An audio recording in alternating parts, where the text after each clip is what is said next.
Elvi ti e gazetari vjetër, ke lëvruar goxha zhanre që nga humori në fiks fare sarkazm, që herë humori zgjidhet edhe problemet me qindra mijëra qytetarëve. Pastaj në gazetari investigative, tashmë je botus, pronar mediat.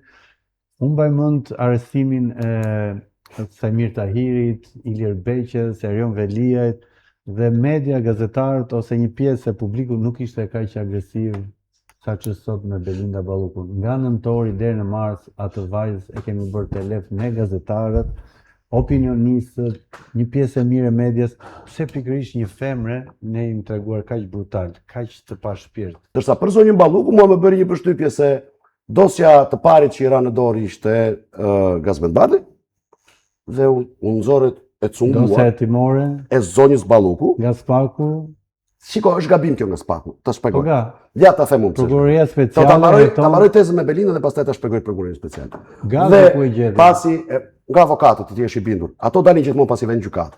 Ose në momentin që njoftohet akuza avokatëve, të cilët marrin dosje.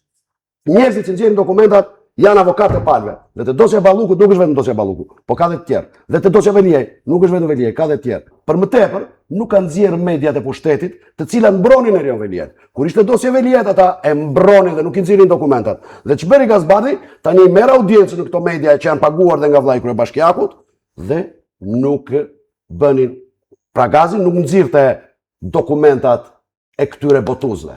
Po e do me emër të Carlo Bolinos dhe e kam nxjerrur pastaj përgjigjen. Po që mos ju fut juve në sikletë se pastaj fillojnë anonimit dhe ju sulmojnë.